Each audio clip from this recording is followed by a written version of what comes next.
नमस्ते विद्यार्थी भाइ बहिनीहरू, म तपाईहरुकै विज्ञान शिक्षक रामकृष्ण कडेल। कोभिड-19 को कारणले हामी तपाईहरुसँग कक्षा कोठामा प्रत्यक्ष रूपमा सिकाइ क्रियाकलापमा सहभागी हुन नसक्ने अवस्था छ। सायद भाइ बहिनीहरूलाई पनि त्यो राम्रोसँग जानकारी छ। भाइ बहिनीहरू, यही सन्दर्भमा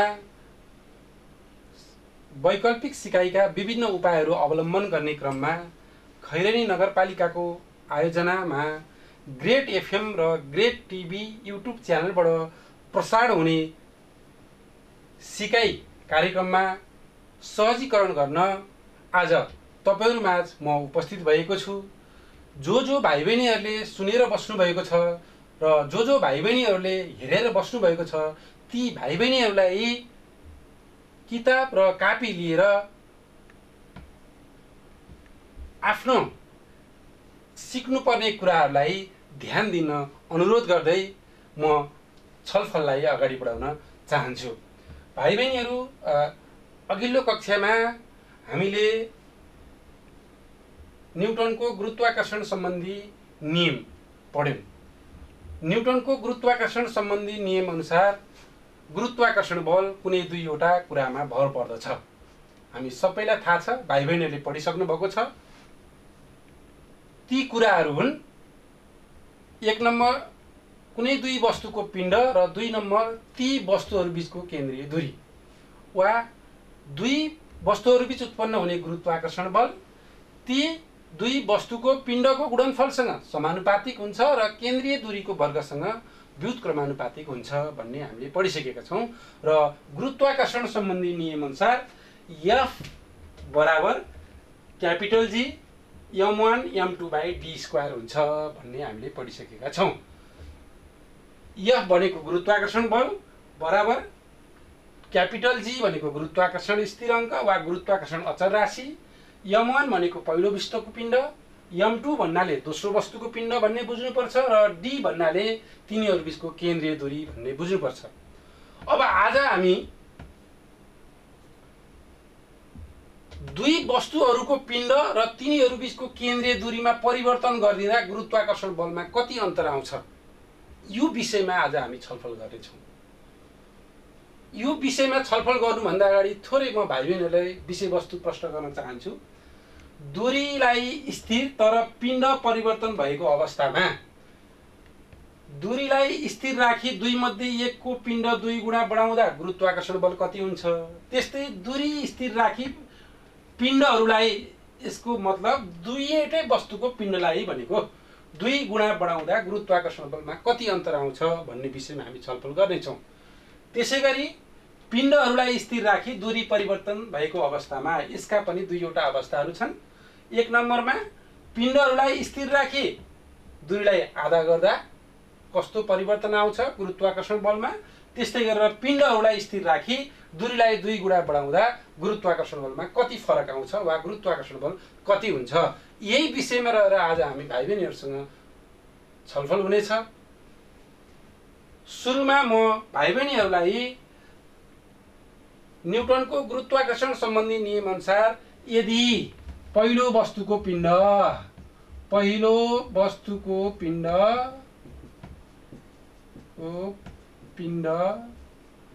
इज इक्वल टु m1, दोस्रो वस्तुको पिण्ड m2, तिनीहरू बीचको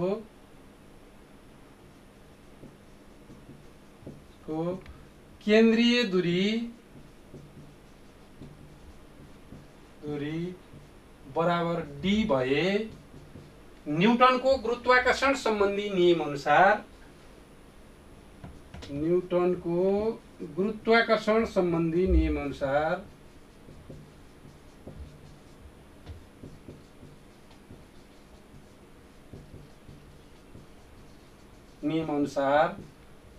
यसमा पहिलो वस्तुको पिण्ड m1 छ, दोस्रो वस्तुको पिण्ड m2 छ र तिनीहरू बीचको केन्द्रीय दूरी d छ भने गुरुत्वाकर्षण बल सम्बन्धी नियम अनुसार वा न्युटनको गुरुत्वाकर्षण सम्बन्धी नियम अनुसार F बराबर क्यापिटल G m1 m2/d² हुन्छ।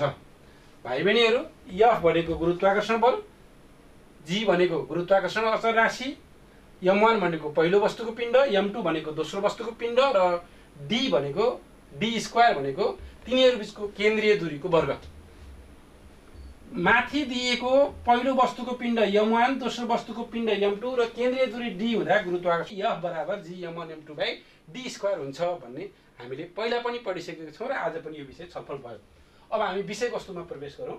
हामीसँग भएका अवस्थाहरूमध्ये म चाहिँ भाइ बहिनीहरूलाई दूरी स्थिर राखी पिण्डहरूलाई 2 गुणा गर्दा वा 2 गुणा गरिदिँदा गुरुत्वाकर्षण बल कति बढ्छ त्यो विषयमा प्रवेश गराउन चाहन्छु।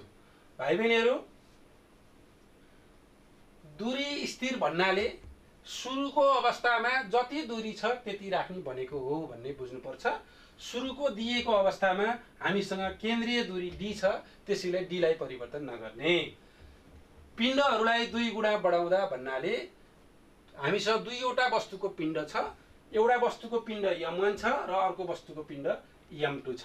त्यसैले हामीले m1 लाई 2m1 गर्नुपर्दछ र m2 लाई 2m2 गर्नुपर्दछ। यो प्रश्नमा दिएको अनुसार वा माथिको अवस्था अनुसार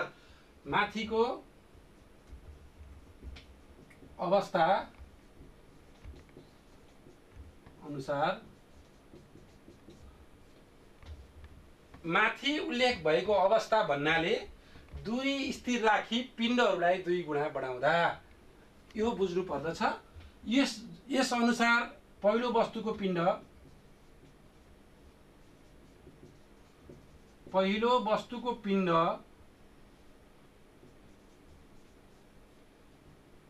2m1 हुन्छ, किनकि 2 गुणा बढाउने भनेको 2 ले गुणन गर्ने। सुरुमा m1 थियो, त्यसलाई 2 ले गुणन गरेर 2m1 बनाइयो। त्यस्तै दोस्रो वस्तुको पिण्ड बराबर 2m2 हुन्छ र तिनीहरू बीचको दूरी चाहिँ स्थिर राख्ने भनेको जति छ त्यति राख्ने भनेको हो भन्ने बुझ्नु पर्दछ। अब भाइ बहिनीहरू, यही अवस्था अनुसार यो अवस्थामा फेरि न्युटनको गुरुत्वाकर्षण सम्बन्धी नियम लगाउँदा यो अवस्थामा हुने गुरुत्वाकर्षण बललाई हामीले F1 ले जनाउँछौँ वा F1 ले जनाउनु पर्दछ।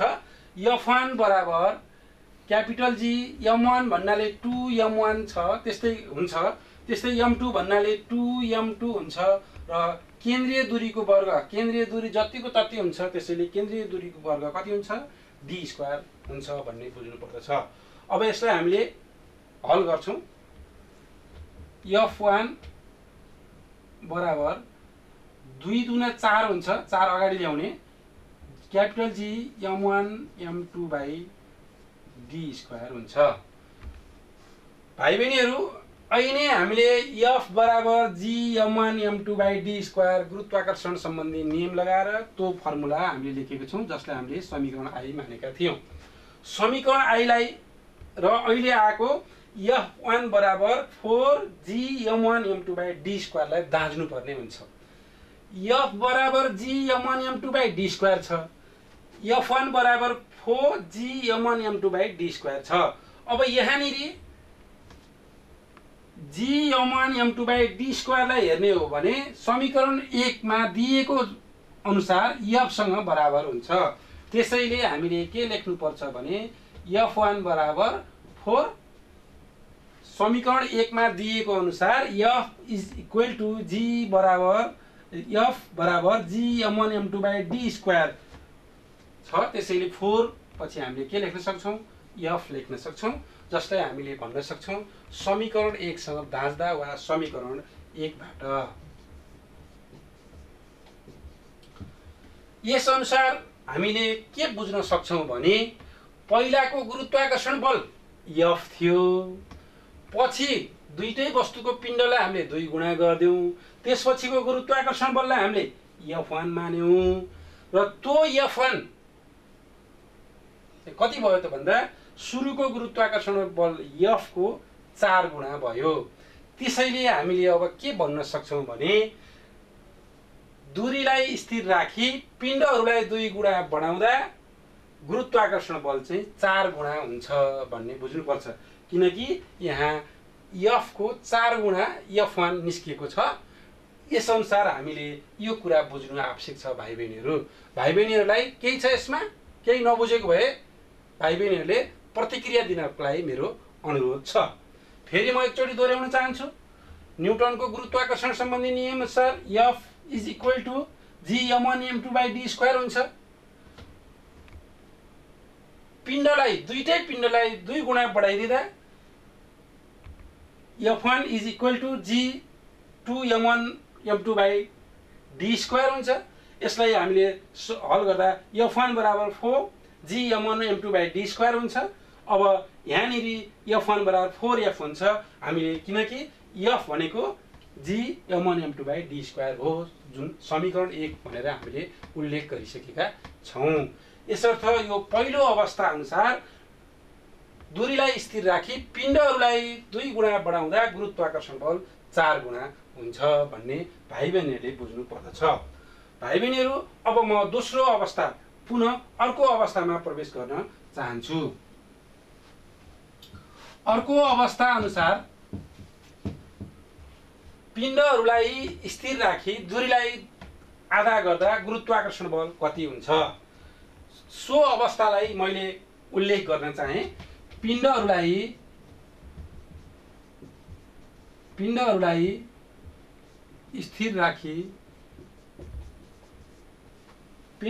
स्थिर राखी दूरीलाई आधा गर्दा यो अवस्थालाई हेरौँ। पिण्डलाई स्थिर राख्ने भन्नाले सुरुमा भएको M1 र M2 जति छ त्यति राख्ने भनेको हो, वा त्यति नै हो। M1 र M2 को मान जति छ त्यति नै भनेको हो। र दूरीलाई आधा भनेको हामीसँग दूरी केन्द्रीय दूरी D छ, त्यसको आधा भनेको त्यसलाई हामीले 2 ले भाग गर्नुपर्छ, वा दूरीको तल 2 राखेपछि त्यसको आधा निकाल्न सकिन्छ।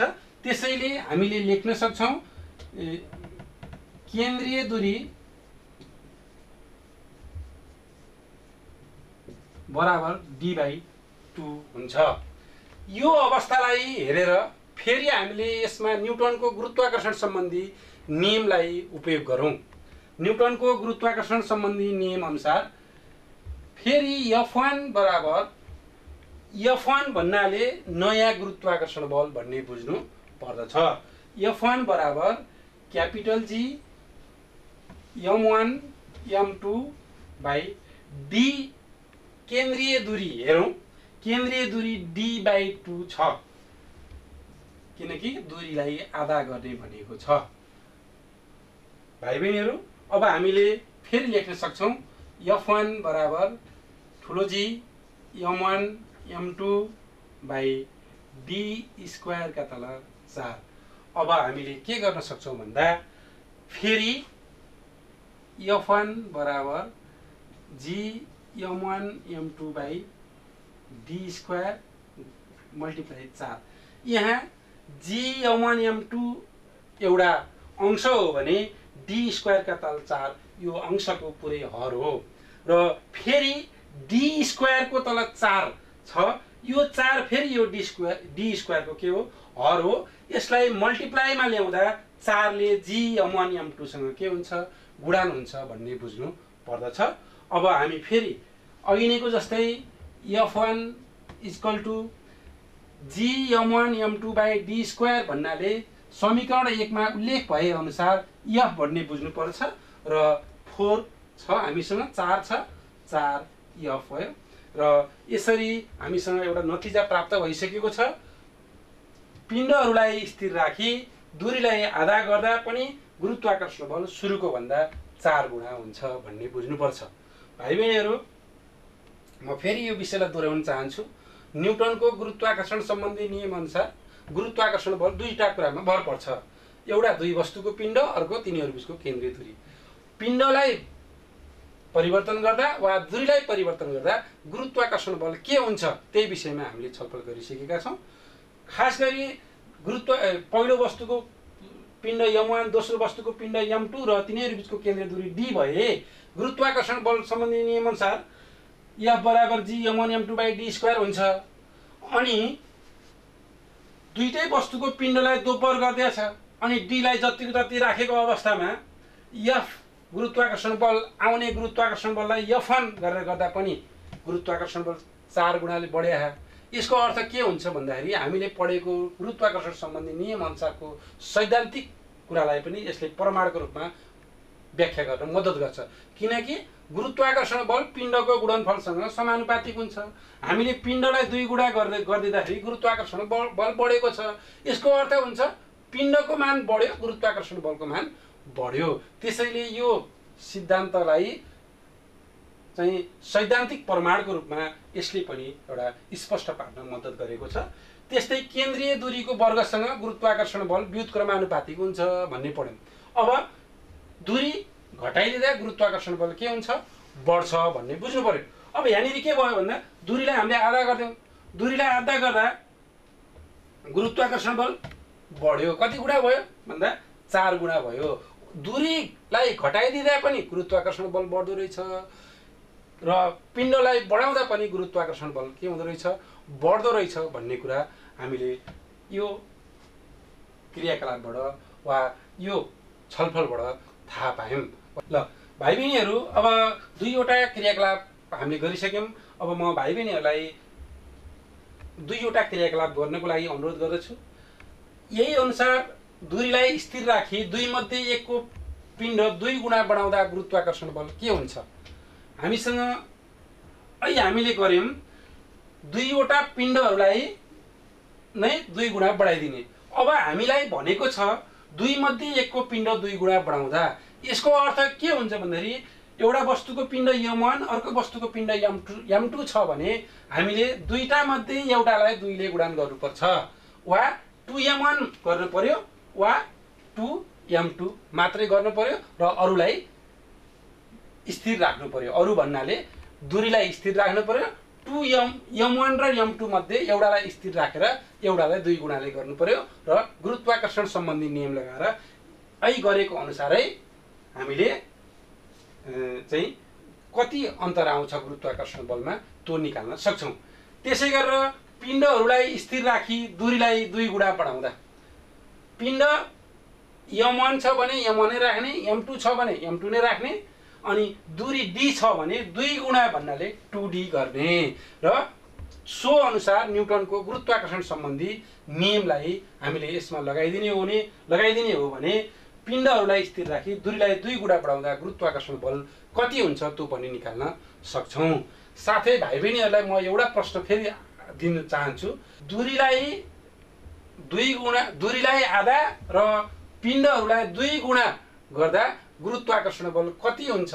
भाइ बहिनीहरूलाई यो क्रियाकलाप आफै गर्नको लागि अनुरोध गर्दछु र म थोरै अर्को विषयवस्तुमा प्रवेश गर्न चाहन्छु। यसै पाठ अन्तर्गत हामीले गुरुत्व बल र गुरुत्व प्रवेग भन्ने कुराहरू पनि सिक्नु पर्दछ र जान्नु पर्दछ।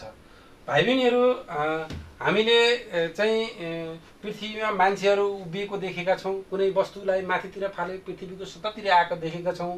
त्यसै गरेर झरनाहरू तलतिर बगेकै देखेका छौं, वर्षाको पानी तलतिर पृथ्वीको सतहतिर आएको देखेका छौं र मनमा लाग्न सक्छ हाम्रो किन यो यस्तो भएको होला, पृथ्वीको सतहबाट माथितिर गएको वस्तु किन पृथ्वीतिर नै आइरहेको छ, के को कारणले वस्तु चाहिँ पृथ्वीको सतहतिर आएको होला, यो कुरा हाम्रो मनमा लाग्न सक्छ। र हामीले सानो कक्षा 6, कक्षा 7, कक्षा 8 र तल्ला कक्षाहरूमा हामीले यो कुरा पढि आएको पनि छौं। भाइ बहिनीहरूले के बुझ्नुपर्छ भने कुनै पनि वस्तु पृथ्वीको केन्द्रतिर पृथ्वीको सतहतिर किन आएको होला, वा वस्तुलाई पृथ्वीले के तानेको त छ, तानेको छ कि छैन होला। भाइ बहिनीहरू, पक्कै पनि पृथ्वीले कुनै पनि वस्तुलाई आफ्नो केन्द्रतिर तानिरहेको हुन्छ। पृथ्वीले मात्र नभएर हरेक ग्रहहरू उपग्रहहरूले कुनै पनि वस्तुलाई आफ्नो केन्द्रतिर तानिरहेको हुन्छ र त्यो केन्द्रतिर तान्ने बललाई गुरुत्व बल भनिन्छ। भाइ बहिनीहरू, पृथ्वीले कुनै पनि वस्तुलाई आफ्नो सतहतिर तानिरहेको छ, आफ्नो केन्द्रतिर तानिरहेको छ, त्यो नै गुरुत्व बल हो भन्ने यहाँहरूलाई थाहा छ, किनकि यहाँहरूले योभन्दा सानो कक्षा पनि पढ्नु भएको छ। हामीले अहिले कक्षा 10 को उसमा पनि पढ्यौं। अब म के भन्छु भने पृथ्वीले वस्तुलाई तलतिर तान्दा वा ग्रह वा उपग्रहको सतहतिर वस्तु खस्दा त्यो वस्तुको प्रत्येक सेकेन्डमा गतिमा परिवर्तन हुँदा हुँदै खसेको हुन्छ। जस्तै मानौँ कुनै वस्तुलाई एउटा निश्चित उचाइबाट पृथ्वीको सतहतिर खसायो भने प्रत्येक सेकेन्डमा उक्त वस्तुको गतिमा परिवर्तन गर्दै प्रत्येक सेकेन्डमा गतिमा परिवर्तन हुँदै हुँदै त्यो वस्तु पृथ्वीको सतहमा खस्छ। किन गतिमा परिवर्तन भयो होला? गतिमा परिवर्तन हुनु भनेको के हो? वस्तुको गतिमा परिवर्तन हुनु भनेको प्रवेग उत्पन्न हुनु हो। के कारणले गतिमा परिवर्तन भयो? पृथ्वीले वस्तुलाई तानेको कारणले। पृथ्वीले वस्तुलाई तान्ने के कारणले हो? गुरुत्व बलको कारणले। गुरुत्व बलको कारणले वस्तुमा माथिबाट खसेको वस्तुमा गतिको परिवर्तन भयो। अब हामीले के भन्न सक्छौँ यसलाई भने पृथ्वीको सतहतिर वा ग्रह वा उपग्रहको सतहतिर स्वतन्त्रपूर्वक खसिरहेको वस्तुमा वा बिना बाधा अवरोध खसिरहेको वस्तुमा गुरुत्व बलले गर्दा उत्पन्न हुने प्रवेगलाई गुरुत्व प्रवेग भनिन्छ भनेर बुझ्नुपर्छ।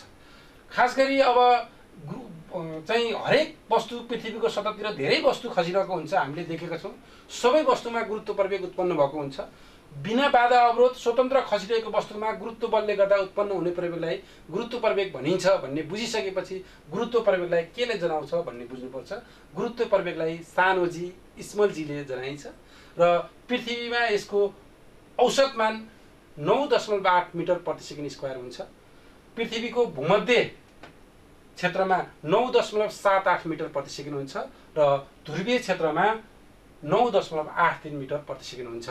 भाइ बहिनीहरू, यो आजको अघिल्लो क्लासको चाहिँ यो दूरी र पिण्डको मानमा परिवर्तन आउँदा गुरुत्वाकर्षण बलमा कति परिवर्तन आउँछ भन्ने सन्दर्भमा मैले थोरै भाइ बहिनीहरूलाई गुरुत्व बल र गुरुत्व प्रवेगको बारेमा थोरै जानकारी गराएको हो। आगामी दिनमा हामी यसबारेमा विस्तृत रूपमा छलफल गर्ने नै छौँ भन्दै म आजको भाइ बहिनीहरूको जुन यो बसाइ छ, हाम्रो जुन एउटा चाहिँ कार्यक्रममा म भाइ बहिनीहरूको अगाडि आएको छु, आजको यो कार्यक्रमबाट म बिदा हुन चाहन्छु। फेरि मौका मिल्यो भने पुनः भाइ बहिनीहरूको अगाडि म आफ्नो चाहिँ प्रस्तुतिकरण भाइ बहिनीहरूको अगाडि अवश्य लिएर आउनेछु।